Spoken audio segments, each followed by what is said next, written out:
ETF index mutual funds నేర్చుకుని stock మార్కెట్లో రాణించాలనుకుంటున్నారా? వెంటనే ఈ నెంబర్కి కాల్ చేయండి.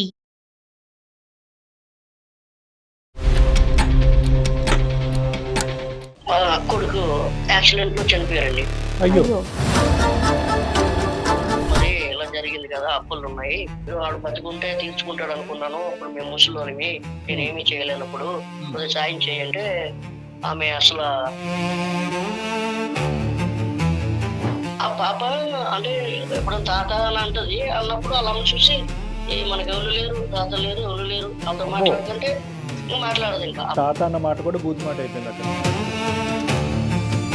అనుకుంటాను ఒకసారి ఆ పాపను చూస్తే నా కొడుకు గుర్తొస్తాడు అని అనుకుంటాను.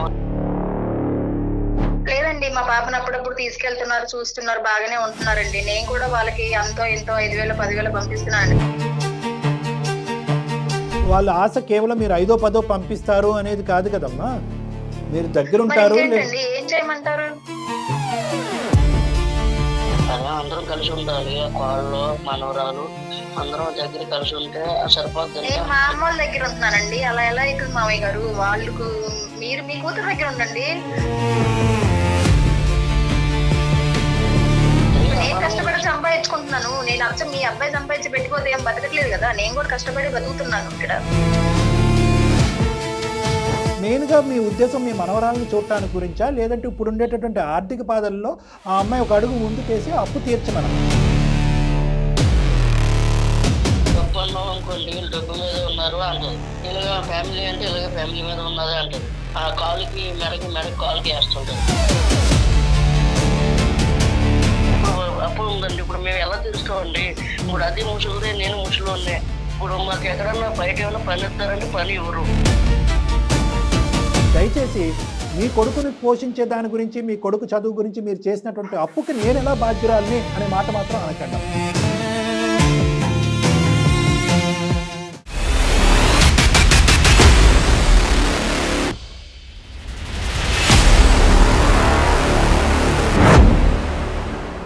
అందం, ఆరోగ్యం, ఆత్మవిశ్వాసం అనూస్తో సాధ్యం. ట్రాన్స్ఫర్మేషన్ సర్వీసెస్ పైన flat 50% discount. Anoos since 1982. Anoos skin and hair clinic సమర్పించు అందమైన జీవితం కార్యక్రమానికి స్వాగతం. నమస్తే కళ్యాణ్. నమస్తే మేడం. వీరయ్య గారు అనే ఒక ఆయన మనకి మెయిల్ చేశారండి. ప్రపంచం మొత్తం డబ్బు చుట్టే తిరుగుతుంది. ఇది అవునన్నా కాదన్నా అందరం యాక్సెప్ట్ చేయాల్సిన విషయమే. సాధారణంగా బంధాలు, అనుబంధాలు, ప్రేమలు ఇవన్నీ కూడా డబ్బు తర్వాతనేమో కొన్ని విషయాలు వింటుంటే దీని తర్వాతనేమో ఏదైనా అనిపించేస్తుందండి. ఆయన పెట్టిన మెయిల్ని కనుక చూస్తే నేను మాట్లాడటం ఎందుకండి, ఒకసారి ఆయనతోనే మీతో మాట్లాడిపిస్తానండి. కాల్ చేస్తాను కళ్యాణ్ గారు. వీరయ్య గారు అండి.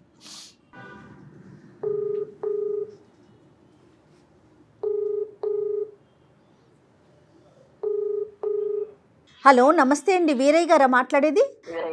నేను జయానండి, సుమన్ టీవీ అందమైన జీవితం ప్రోగ్రాం నుంచి కాల్ చేస్తున్నాను. నాతో పాటు డాక్టర్ కళ్యాణ్ చక్రవర్తి గారు ఉన్నారు. ఒక్కసారి మీ సమస్య చెప్తారా? ఎంతండి? 61 సార్. 61. సిటీకి వెళ్ళిపోతే పిల్లలు కొద్ది బాగా చదివించుకోవచ్చు కదని ఊరు నుంచి పిల్లలు తీసుకుని హైదరాబాద్ వచ్చేసాను సార్. హైదరాబాద్ వచ్చి 15 సంవత్సరాలు అవుతున్నారు. ఒక బాబు, ఒక పాప. వాళ్ళ పెళ్ళిళ్ళు అయినాయా? అయినా సార్. క్రెడిట్ కార్డ్ గా చేసుకుంటున్నాను. పిల్లోని కూడా బాగా చదివించాను, మంచిగా చదివాడు. బ్యాంకులో జాబ్ కూడా వచ్చింది. ఏదో చిన్న సెక్యూరిటీ గార్డ్ లాగా చేసుకుంటున్నాను సార్ అక్కడ. ఒక చదువుకి మంచిగా ఒక 5 లక్షలు ఖర్చు అయిందండి. బాబుకి 5 లక్షలు ఖర్చు అయింది. బాబుకి. రైట్. పాపకి కూడా మ్యారేజ్ చేశానండి. 5 లక్షలు ఖర్చు అయిందండి. అప్పు చేసా? ఆ ఖర్చు అంతా మా భార్యని అప్పు చేసే పెన్షన్ డబ్బులతో బతుకుతున్నానండి. ఇంకా తర్వాత కొడుకు యాక్సిడెంట్ లో చనిపోయారండి. అయ్యో. చనిపోతే ఏం అర్థం కాలేదు, బుర్ర పని చేయలేదు నాకేం చేయాలా అని. ఇంకా తర్వాత నుంచి మా కాల్లో మా కొడుకాల ఆవిడ, ఆమె కూడా మంచిగా చదువుకుంది, గవర్నమెంట్ ఎంప్లాయీ జాబ్ చేస్తుంది. కొడుకు ఇంటికి వెళ్ళొచ్చు కానీ కూతురు ఇంటికి వెళ్ళాం కదండి, ఒప్పుకోరు కదండి. మరి ఇలా జరిగింది కదా, అప్పులు ఉన్నాయి, వాడు బతుకుంటే తీర్చుకుంటాడు అనుకున్నాను. ఇప్పుడు మేము ముసలోనివి, నేనేమి చేయలేనప్పుడు కొద్దిగా సాయం చేయంటే ఆమె అసలు రెస్పాన్స్ అవ్వలేదండి. ఇంకా అందుకని ఈ సమస్య ఎలా తీరుతుందా అని మీ దగ్గరికి మెయిల్ పెట్టాను సార్. ఇప్పుడు మీ కొడుకు చనిపోయిన తర్వాత మీ కోడలు ఎక్కడుంటుందండి? మీ కోడలికి, అదే మీ కొడుకు కానీ మీ కోడలికి ఎంతమంది పిల్లలు? ఒక పాప అండి. ఒక పాప. ఇప్పుడు ఆవిడ మీతోనే ఉంటుందా, విడిగా ఉంటున్నారా? వాళ్ళు ఎప్పుడు విడిగానే ఉంటున్నారు. మంచి పొజిషన్ లో ఉన్నారండి, పర్వాలేదు. మంచిగా బంగారం అన్ని సంపాదించింది, పిల్లకి కూడా ఫ్లాట్లు అయి కొన్నది. కాదు, ఏం జాబ్ చేస్తుంది మీ కోడలికి అంత డబ్బులు ఉండటానికి? టీచర్ చేస్తదండి. ప్రైవేటా గవర్నమెంటా? గవర్నమెంట్ అండి. మీ అబ్బాయి చనిపోకముందు మీకు మీ కోడలికి లేదంటే మీ ఆవిడకి మీ కోడలికి ఏమైనా సమస్యలు ఉన్నాయా? పెళ్లి చేసిన తర్వాత మా మాట ఇన్ని కూడా కదండి ఎక్కువ. ఆ, ఇంకా ఆమెతోటే ఇంకా అంత ఖర్చు పెట్టడం, ఇవన్నీ చేయడం, ఇవన్నీ చేసుకున్నాడు. బతుకున్నప్పుడు కూడా మీ కొడుకు మీకేమీ చూసుకోలే? చూసుకోలే. అల్లుడు ఉన్నాడంటే అది చూడడు. ఎవరండి? అల్లుడు. అల్లుడు ఉన్నాడంటే చూడడు కదండి. కూతురు అల్లుడు వాళ్ళ దారి వాళ్ళదే. అంతే. ఆ, ఆమెకి ఫస్ట్ నుంచి ఆరోగ్యం బాగోదండి. ఆవిడకి కూడా ఆరోగ్యం బాగాలేదు. ఆరోగ్యం బాగోదు. ఇంక నేనే ఇంకా ఈ వాచ్మెన్ చేసి ఆ డబ్బులతోటి ఆ మాత్రలు, టాబ్లెట్లు ఇవన్నీ పట్టుకొని వచ్చి నేను ఇంకా అలాగే కూరగాయలు అవి ఇలా చేసుకుంటూ ఉంటున్నాం అండి. కోడల దగ్గర నుంచి మీరు ఏం వస్తున్నారు? బతుకున్నప్పుడు మీ కొడుకే చూడండి, చనిపోయిన వాళ్ళ గురించి మనం తప్పుగా మాట్లాడలేదు. ఇప్పుడు రేపు ఏదైనా జరిగింది అనుకోండి, పలానా అప్పు చేసాడు, ఇలా పోయింది, ఆ చెడ్డ పేరు ఉంది కదండి. అందుకనే వాళ్ళ దగ్గర డబ్బులు ఉన్నాయి కదా, అది ఏదో కొద్దిగా అప్పు తీర్చేస్తే కొద్దిగా హ్యాపీ అనిపిస్తుంది, కొద్దిగా ప్రశాంతంగా ఉండొచ్చు అని. మనవళ్ళు మనవరాలతో ఆడుకునే వయసు ఏదో మా దగ్గరలో అలా ఉంటే మాకు గింజ చెప్పని పర్లేదు, ఏదో మేము ఎలా బతుకుతాం, కానీ మా దగ్గరలో ఉంటే కొద్దిగా బాగుంటుంది అని అనుకుంటాను సార్. అంతే సార్. ఓన్లీ అప్పు పాయింట్ ఆఫ్ వ్యూవా, ప్రేమ ఆప్యాయతల పాయింట్ ఆఫ్ వ్యూవా? కొడుకు కూతురు మనవరాలు కదా సార్. ఇప్పుడు ఎలాగా మా కొడుకు బతుకున్నప్పుడు కలిసి ఉండలేకపోయాం, కనీసం ఇలాగన్నా తర్వాత మా మనవరాలు నా కోళ్ళు మేము అందరం ఒక దగ్గర కలిసి ఉంటే. వేరే గారు ఎంత అప్పు తీరింది, ఇంకెంత అప్పు ఉంది? 5 లక్షలు ఉంది సార్. ఇంకా అలాగే ఉంది, అసలు అలాగే ఉండిపోయింది, వడ్డీ కడుతున్నారు అంతే. నాకు ఒక చెప్పారండి ఇలా చెప్తే అందుకనే మీకు నేను మెయిల్ చేశాను సార్, లేకపోతే నాకు అది కూడా తెలియదు. అసలు మీతో ఫోన్లో అయినా మాట్లాడుతోందండి మీ కోడలు కానీ మనవరాలు కానీ? ఇంతవరకు ఎప్పుడైనా మాట్లాడారా? లాస్ట్గా ఎప్పుడు మాట్లాడారు? మా కాళ్ళు అండి అరుంధతి టైప్ లో ఉంటదండి. మీరు సెక్యూరిటీ జాబ్ చేస్తూ మీరు ఈమెయిల్ ఎలా పంపించారు? అదేం చదువుకోలేదు సార్, ఉంటారు కదా సార్, చదువుకున్న కుర్రోళ్ళు ఉంటారు కదా సార్, పక్కలంట. సరే సరే. ముందు నా పరిస్థితి నాన్న ఎలాగని బతిమలుకుంటే ఆ కుర్రోడు చేశాడు సార్. ఒక కుర్రోడు. మీ కోడలు అరుంధతి లాగా అంటే ఏంటి? ఇప్పుడు గొడవ చూస్తుందండి, ఎప్పుడు గొడవే. మేము ఈ వయసులో మేము ఏమాడుతామండి? కాదు, మీరు ఆడవలసిన అవసరం లేదు, కానీ ఇప్పుడు మీరు ఆవిడ ఇంటికి వెళ్తారా, ఆవిడ మీ ఇంటికి వచ్చిందా ఈ మధ్యకాలంలో ఎప్పుడైనా? ఆఖరిసారి ఎప్పుడు ఫేస్ టు ఫేస్? ఇలా అసలు ఇప్పుడు మామని ఎలా చూసుకోవాలంటే సొంత నాన్నలా చూసుకోవాలా మామగారిని అంటే. ఇప్పుడు అలా చూసుకోవాలి, అలా చూసుకోదు. అప్పుడప్పుడు ఎప్పుడైనా మాట్లాడుతుందా పాప అయినా కనీసం? ఆ పాప అంటే ఎప్పుడైనా తాత అని అంటది, అన్నప్పుడు అలా చూసి మనకి ఎవరు లేరు, తాత లేరు, ఎవరు లేరు, వాళ్ళతో మాట్లాడుకుంటే మాట్లాడదు. ఇంకా ఆ పాప కూడా పిల్లలకి మెప్పేస్తున్నారు చిన్నప్పటి నుంచి. తాత అన్న మాట కూడా బూతు మాట అయిపోయింది అక్కడ. అనుకుంటాను ఒకసారి ఆ పాపను చూస్తే నా కొడుకు గుర్తొస్తాడు అని అనుకుంటాను. అయినా సరే వాళ్ళు ఇంకా మా మిస్సెస్ అయితే ఇంకా పాపం ఇంకా ఎందుకు అలా పట్టుకొని ఉంటాం, వదిలే ఎప్పుడు అయిపోయింది అని మా మిస్సెస్ అంటారు. మీ బాధ చాలా విపరీతంగా ఉంది, కాదనట్లేదు వీరయ్య గారు. కానీ ఇప్పుడు ఎవరన్నా మాట్లాడితే మరి కోడలు మీ వియ్యంకుడితో ఏమైనా మాట్లాడలేకపోయారా? మీ వియ్యంకుడు వియ్యపురాలతో అమ్మాయి ఇలా సర్ది చెప్పండి అమ్మ, ఈ వయసులో మీ అమ్మాయి కాకుండా ఎవరున్నారు మాకు, కొద్దిగా పెద్దవాళ్ళు చెప్తే వింటదేమో అమ్మాయి. పెద్ద మనుషులు కూడా చెప్పాం, విన్నదండి. వాళ్ళు చాలా కుటుంబ సభ్యులు ఇంకా ఆమె ఇంకంతే, అదే ప్రపంచం. ఇంకా వాళ్ళకి ఇంకా ఏదో బతుకుంటే మనం తీసుకుందాంలే అని అంటదండి మా మిస్సెస్. మీ మిస్సెస్ వదిలేయమని అంటారు, మీరైతే మాత్రం ఆ ప్రేమ గురించి దాని గురించి కొద్దిగా ఆర్థిక సాయం గురించి పోరాడుతూనే ఉన్నారు మీరు. అవును సార్. సరే, ఆవిడ పేరేంటండి? గౌతమి సార్. మరి మీకు ఫోన్ కలపటం వచ్చా అమ్మాయికి? అవునండి. కలపగలరా, లేదంటే మాకు నెంబర్ చెప్తే మేము కలపమా? మీరు కలపండి సార్. నెంబర్ చెప్పండి అండి. ఒక్క నిమిషం. 7019. నేను కాల్ చేస్తాను.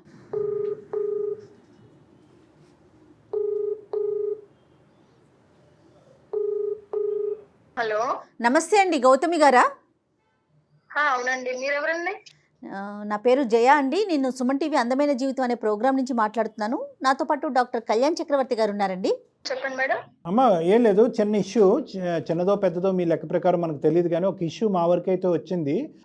అందమైన జీవితం అనేటటువంటి ఒక వేదిక మీద ఏంటంటే నేను జయ మేడం కుటుంబరీత్యా ఏర్పడేటటువంటి చిన్న పెద్ద సమస్యలని మా వీలైనంత వరకు సామరస్య దిశగా పరిష్కరించే పని చేస్తూ ఉంటామండి. రిజాల్వ్ చేయడానికి ట్రై చేస్తాము. ఇప్పుడు అటువంటి సమస్య ఏదైనా మీ ఇంట్లో ఉందని మీకు అనిపిస్తుందమ్మా? ప్రాబ్లం లేదు సార్, మా గురించి మీకు ఎవరు చెప్పారు సార్? చెప్పారులేండి, ఒక 2 నిమిషాల్లో నేను చెప్తాను. మరి మీ అత్తగారు మామగారమ్మా, మరి వాళ్ళ పరిస్థితి అమ్మా? హైదరాబాద్ లో ఉన్నారండి. అదే మీ మామగారి పేరు వీరయ్య గారు కదమ్మా? అవునండి. భర్త చనిపోయాడు, పిల్లల్ని మీరు సాక్కుంటున్నారు, దగ్గరుండి పెంచుతున్నారు. మీది కూడా చాలా చిన్న వయసు అయి ఉంటుంది బహుశా నేను అనుకోవటం. అవునండి. వీరయ్య గారు వచ్చి వాళ్ళ సమస్యలు వాళ్ళ సమస్య అండి, నా సమస్య కూడా ఎవరు వినేటటువంటి వాళ్ళు ఉండాలి కదా, నాకెవరు దిక్కు మొక్కు లేనటువంటి పరిస్థితిలో ఉన్నాను, నా భార్య ఆరోగ్యం బాగాలేదు, కొడుకున్నప్పుడు ఎంతవరకు చూసుకున్నాడు అనేది నేను చెప్పలేను, కానీ కొడుకు చనిపోయిన తర్వాత మాకు ఆధారం అవుతుంది అనుకున్నటువంటి ఒక కోడల్ని మేము పెద్ద దిక్కుగా అనుకున్నాము. ఆ అమ్మాయి ఒక కూతురు లెక్కన ముందుకొచ్చి మాకు సహాయపడుతుందని అనుకున్నాము. సరే, ఆర్థికపరమైనటువంటి అంశాలు ఒక ఎత్తు అయితే కనుక ఉన్నటువంటి ఏకైక మనవరాలు చూస్తూ మేము మా ఆఖరి రోజులు గడపాలి అని అనుకుంటున్నాం. ఎందుకంటే నా భార్యకు కూడా ఆరోగ్యం బాగాలేదు. అటువంటి ప్రేమ ఆప్యాయతల నుంచి మా కోడలు మమ్మల్ని దూరం చేస్తుందండి, మాకు దూరంగా ఉంటుంది, మనవరాలు చూపు కూడా లేదంటే మనవరాలు నోటు వెంట తాత అనే మాట కూడా వినాలి అని ఆవిడ ఇష్టపడట్లేదు అని చెప్పి అతను మాకు ఒక ఈమెయిల్ పంపించారమ్మా. వాస్తవానికి అతను ఇప్పుడు బ్యాక్గ్రౌండ్లో లైన్లోనే ఉన్నారు, మేము కాన్ఫరెన్స్ కాల్ కలపడం జరిగింది. సో ఆ విషయం మీద ఒక సెటిల్మెంట్ తీసుకొచ్చి ఒక సానుకూలమైనటువంటి ఒక పరిష్కార మార్గం ఆ పెద్దవాళ్ళకి ఒక బాధ లేనటువంటి పరిస్థితికి తీసుకొచ్చే ప్రయత్నంలో నేను జయ మేడం ఇన్వాల్వ్ అయ్యాను. దీని గురించి మీ అభిప్రాయం ఏంటమ్మా? లేదండి, మా పాపను అప్పుడప్పుడు తీసుకెళ్తున్నారు, చూస్తున్నారు, బాగానే ఉంటున్నారండి. నేను కూడా వాళ్ళకి ఎంతో 5,000 10,000 పంపిస్తున్నానండి. అక్కడితో అయ్యిందమ్మా మీ బాధ్యత? మరి నేను కూడా నా పాపను చాక్కోవాలి కదండి, నాకు మాత్రం ఎవరున్నారండి? వాళ్ళ ఆశ కేవలం మీరు 5దో 10దో పంపిస్తారు అనేది కాదు కదమ్మా, మీరు దగ్గరుంటారు. ఏం చేయమంటారు? అదే అందరం కలిసి ఉండాలి, కాళ్ళు మనవరాలు అందరం దగ్గర కలిసి ఉంటే సరిపోద్ది. నేను మా అమ్మ వాళ్ళ దగ్గర ఉంటున్నానండి, అలా ఎలా అవుతుంది మామయ్య గారు? వాళ్ళకు మీరు మీ కూతురు దగ్గర ఉండండి. వాళ్ళు ఒప్పుకుంటాడా మా కూతురు దగ్గర? ఎందుకు ఒప్పుకోరు? వాళ్ళ కోసం అంత ఖర్చు పెట్టి చేశారు కదా, అచ్చం మాకే పెట్టలేదు కదా మీరు. నేను కష్టపడి సంపాదించుకుంటున్నాను, నేను అచ్చం మీ అబ్బాయి సంపాదించి పెట్టిపోతే ఏం బతకట్లేదు కదా, నేను కూడా కష్టపడి బతుకుతున్నాను ఇక్కడ. ఇప్పుడు 5 రూపాయలు ఇచ్చేది సరిపోదు కదా, ఇప్పుడు హాస్పిటల్ ఖర్చులు అవి అవుతుంటుంటాయి. కలిసి ఉండాలని కోరుకుంటది కదండి. డబ్బులు కాకుండా కలిసి ఉండాలి. ఎన్ని సందర్భాల్లో తీసుకొచ్చారు, ఎన్ని సందర్భాల్లో మామగారిని తీసుకెళ్తుంటామండి, సమయం వచ్చినప్పుడు ఏదో పండుగలకి పబ్బాలకి వెళ్తుంటాం, అస్తమాన్ని వెళ్ళలేం కదా. తీసుకొస్తుంది పండుగలకి, సంక్రాంతులకి, ఆటలకి ఇట్లకి తీసుకొస్తుంది. తీసుకొచ్చి ఇలా నైట్ తీసుకొచ్చి మళ్ళీ పొద్దున్న తీసుకొని వెళ్ళిపోద్ది. నేను మా అమ్మ వాళ్ళ దగ్గర ఉంటున్నానండి, వాళ్ళు మాతో ఉండడానికి అవ్వదు కదా. లేలే, అలా ఎవరు చెప్తారమ్మా? ఇప్పుడు వాళ్ళు వచ్చి మీ అమ్మ వాళ్ళ ఇంట్లో ఎందుకు ఉంటారు? ఇప్పుడు మీ అమ్మ వాళ్ళ ఇంట్లో ఏదో నా కష్టం మీద నా పాపని బతికించుకుంటూ ఏదో వాళ్ళకి కూడా ఇంత ఇస్తున్నాను, ఇంకా అంతకంటే ఎక్కువ నా వల్ల కాదండి. అక్కడ ఉంటే ఇంకా మరి మేము ఎప్పుడండి, ఇంకొకటికి 60 వచ్చేసి చిన్న వయసులోనే భర్తను పోగొట్టుకునే బాధ ఆ అమ్మాయిలో ఉంది. దానికి తోట ఏంటంటే ఆ అమ్మాయి మీద డిపెండ్ అయినటువంటి ఒక చిన్న పిల్ల. సో ఆ అమ్మాయి జీవితం కూడా ఒక సందిగ్ధ పరిస్థితిలో ఉంది కాబట్టి ఆ అమ్మాయి ఒక ఓదార్పు గురించి అనుకోండి, లేదంటే తన మనసుకి ఎక్కడైతే నచ్చి బాగుంటుంది అనేటువంటి పరిస్థితి ఉంటుందో అక్కడ ఉంటుంది. దాన్ని మనం ఖండించేటటువంటి పరిస్థితి లేదు. ఎందుకంటే ఒక ఆడపిల్లకి భర్త ఇటువంటి అనివార్య కారణాల వల్ల భర్త చనిపోతే కనుక ఆ అమ్మాయికి సానుకూలంగా హ్యాపీగా స్పందించి ఒక ప్రేమ ఆప్యాయత ఇచ్చేటటువంటి వాతావరణం వాళ్ళు పుట్టిల్లు. సో అక్కడ ఉండటంలో మనం తప్పు పట్టడానికి లేదు. కానీ ఇక్కడ మీరేంటంటే మనవరాల్ని చూసేటటువంటి ఫ్రీక్వెన్సీ గురించి మాట్లాడుతున్నారు. గౌతమి నేను చూపెట్టకపోవటం కాదండి, చూపెడుతున్నానండి, అవకాశం వచ్చినప్పుడల్లా చూపెడుతున్నాను. మెయిన్గా మీ ఉద్దేశం మీ మనవరాలను చూడటానికి గురించా, లేదంటే ఇప్పుడు ఉండేటటువంటి ఆర్థిక బాధల్లో ఆ అమ్మాయి ఒక అడుగు ముందుకేసి అప్పు తీర్చమనా? డబ్బు అన్నాం అనుకోండి, డబ్బు మీద ఉన్నారు అంటది. ఇలాగ ఫ్యామిలీ అంటే ఇలాగ ఫ్యామిలీ మీద ఉన్నదే అంటది. ఆ కాలుకి మెడకి కాలుకి వేస్తుంటది. కళ్ళ ముందు కనబడుతుంటే నా కొడుకుని చూసుకున్నట్టు ఉంటది కదండి.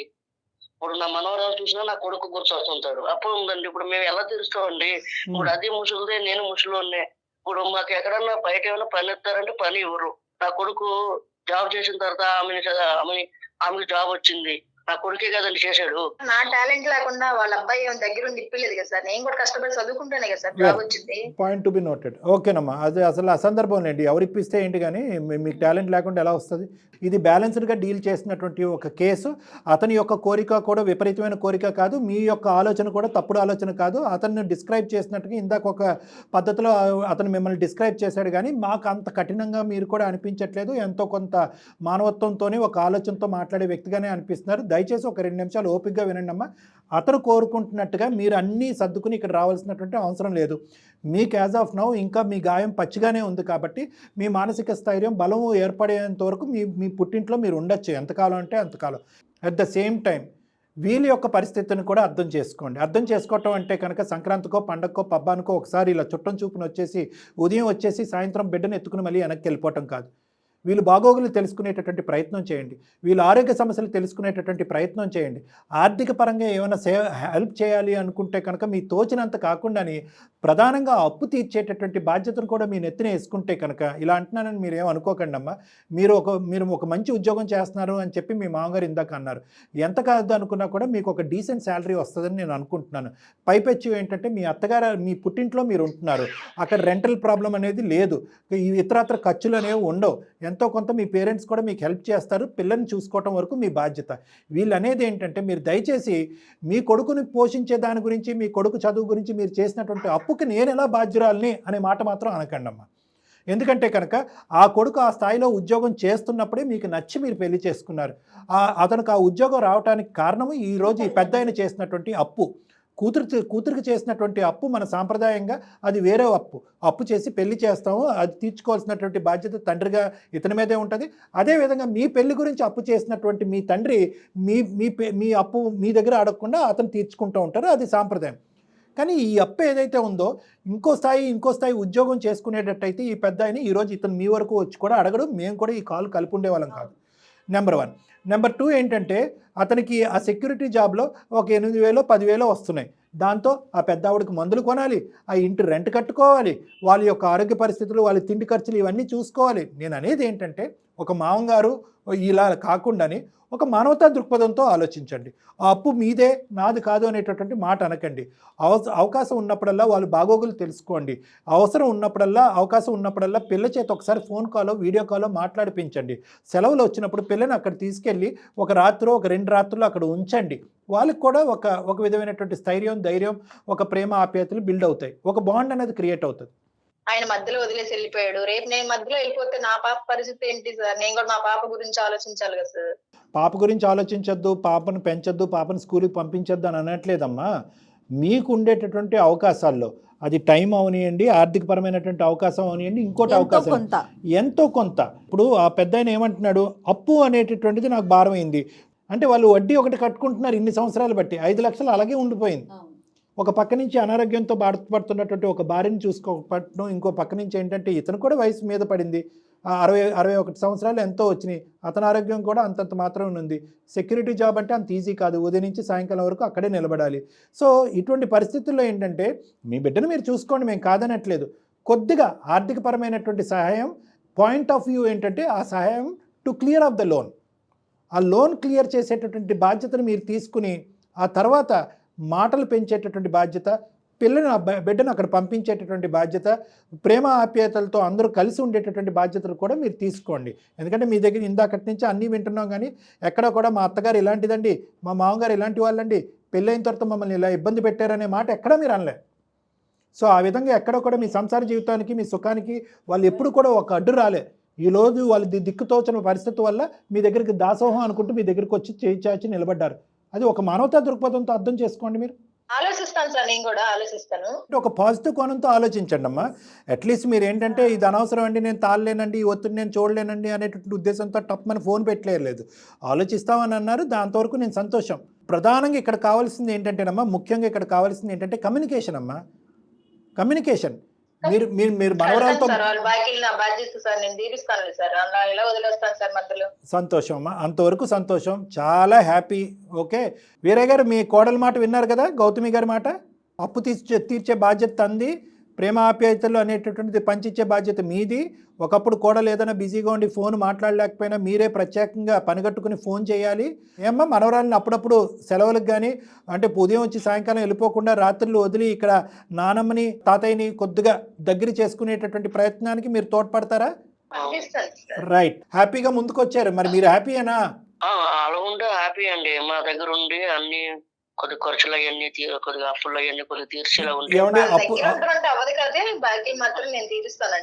అప్పు వరకు తీరుస్తారు. అమ్మాయికి ఉన్నాయి బర్డెన్స్, అమ్మాయికి ఉన్నాయి అప్పులు ఖర్చులు అని చెప్పి మీరు లెక్క పెంచకండి, అది కరెక్ట్ కాదు. నెంబర్ 1, ఆ అమ్మాయి వచ్చి మీ దగ్గర ఉండటం ఏంటి, అది ఎప్పుడు మనం అనలే. మీ కోడలు ఎక్కడైతే ఉండాలో అక్కడ ఉండాలి, అక్కడి నుంచే మీ అవసరాలన్నీ ఆవిడ చూసుకుంటూ ఉంటారు. పాపని మీ దగ్గరికి పంపిస్తూ పాపకి మీకు మీ అందరికీ ఒక బాండ్ క్రియేట్ అయ్యేటువంటి విధంగా అమ్మాయి ఒక ప్రయత్నం చేస్తానంటుంది. అక్కడి వరకు సంతోషించండి మీరు. అయినా వీరయ్య గారు ఈ రోజుల్లో కోడలే చూసుకోవాలి, కొడుకే చూసుకోవాలి ఏంటండి? కూతురు కూడా మీరు చక్కగా చదివించారో, పెళ్లి చేశారో, మంచి పొజిషన్లో ఉందనుకోండి, తను కూడా కాస్త బాధ్యత తీసుకోమనండి. ఈ రోజుల్లో ఆడపిల్లలేంటి, మగ పిల్లలేంటి, తల్లిదండ్రులు కదా ముఖ్యంగా. ఆ అమ్మాయిని కూడా, మీ పాపతో కూడా మాట్లాడండి ఒకసారి. తన వంతుగా తను ఏం చేయగలదు, అట్లీస్ట్ మీ బాధ్యత చూసుకోవటమైనా ఉండాలి కదా డాక్టర్ గారు. మీకు మీ పాపకి ఏమి డిఫరెన్స్ ఆఫ్ ఒపీనియన్, భేదాభిప్రాయాలు ఏం లేవు కదా. మరి పెళ్లి చేసుకుని వెళ్ళిపోతే కాదండి, ఆడపిల్ల పెళ్లి చేసుకుని వెళ్ళిపోతే ఇక బాధ్యత లేనట్టేనా? మేడం అడిగిన దాంట్లో కూడా ఎటువంటి తప్పు లేదు. మీ కోడలు ఎంతో మీ కూతురు కూడా అంతే. ఓకే, కొడుకు పోయినటువంటి బాధలో మీరు ఉన్నారు కాబట్టి చెయ్యి అటు చాచినా ఇటు చాచినా ఒకటే, తప్పేమీ లేదు. కష్టాల్లో ఉండి మీరు సాయం కోరుకుంటున్నారు కానీ సుఖాల్లో ఉండి మీరు డబ్బులు ఇవ్వండి బ్యాంకులో వేసుకుంటామని అనట్లేదు. సో అది మీ అమ్మాయి, మీ కన్న కూతురు మీ భాష, మీ బాధ అర్థం చేసుకుంటుందని మేము అనుకున్నాం. మీ అప్పు బాధ్యత నేను తీసుకుంటానంటాం, మనవరాలను అక్కడ పంపిస్తానని అంటాం. ఇవన్నీ ఆ అమ్మాయి ఒప్పుకోవటం గ్రేట్. కాబట్టి జయ మేడం ఒక అడుగు ముందుకేసి, ఏమయ్యా పెద్ద అయినా అటు అడిగినప్పుడు ఇటు ఎందుకు అడగలేవు అని అడిగింది. ఎటువంటి తప్పు లేదు. అర్థమైంది కదా వీరయ్య గారు?